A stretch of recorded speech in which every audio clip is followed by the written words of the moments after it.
చంటి పిల్లల స్నానానికి గీజర్‌తో హీట్ చేసిన వాటర్ బెటరా? లేకపోతే ఈ హీటర్‌తో హీట్ చేసిన వాటర్ బెటరా? లేకుంటే గ్యాస్ స్టవ్ మీద హీట్ చేసిన వాటర్ బెటరా? ఏ వాటర్ యూజ్ చేస్తే బెటర్ అంటారు? ఇది రీసెంట్‌గా ఒక మదర్ అడిగిన క్వెషన్ అండి. హాయ్ దిస్ ఈస్ డాక్టర్ ఆశ్రిత పీడియాట్రిషియన్. ఎట్లా వేడి చేస్తామన్న దానికన్నా ఇంపార్టెంట్ థింగ్ ఏంటంటే ఎంత వేడిగా ఉందనేది ఇంపార్టెంట్ అనమాట.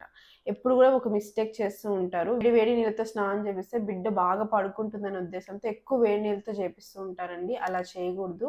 దానివల్ల ఏమవుతుందంటే స్కిన్ డ్రై అయిపోవడం, దానివల్ల స్కిన్ అంతా చాలా అన్‌హెల్తీగా కనపడడం అనేది ఉంటుంది. అలా కాకుండా గోరువెచ్చని నీళ్ళు అంటే ఆల్మోస్ట్ 99-100 డిగ్రీ ఫారెన్‌హీట్ ఉండాలి. అంటే మీ మోచేతితో వాటర్‌ని టచ్ చేసి చూస్తే అది గోరువెచ్చగా ఉండాలి తప్పించి వేడి వేడిగా ఉండకూడదు. సో, మీరు ఎట్లన్నా కాంచుకోండి. అది గీజర్‌తో అయినా, హీటర్‌తో అయినా ఆర్ గ్యాస్ స్టవ్ అంటే కట్టెల పొయ్యి మీదన్నా ఎట్లన్నా వేడి చేసుకోండి. అండ్ చాలామంది పేరెంట్స్ గీజర్ వాటర్ యూజ్ చేయడం వల్ల ఇలా డ్రై అయిపోతుందేమో స్కిన్ అనిపిస్తుంది నాకు అంటే, అలా అసలు ఏం లేదండి. మీరు వేడి వేడి నీళ్ళు పోస్తూనింటారు. దానివల్ల డ్రై అయిపోతుంది. సో, ఖచ్చితంగా టెంపరేచర్ అనేది రైట్‌గా ఉండేటట్టు చూసుకొని అండ్ ఖచ్చితంగా స్నానం అయిపోయిన వితిన్ 5 మినిట్స్ మంచి మాయిశ్చరైజర్ అప్లై చేయండి. దీనివల్ల చైల్డ్ స్కిన్ అనేది హెల్తీగా ఉంటుంది. ఈ ఇన్ఫర్మేషన్ న్యూ పేరెంట్స్ అందరికీ షేర్ చేయండి. Thank you.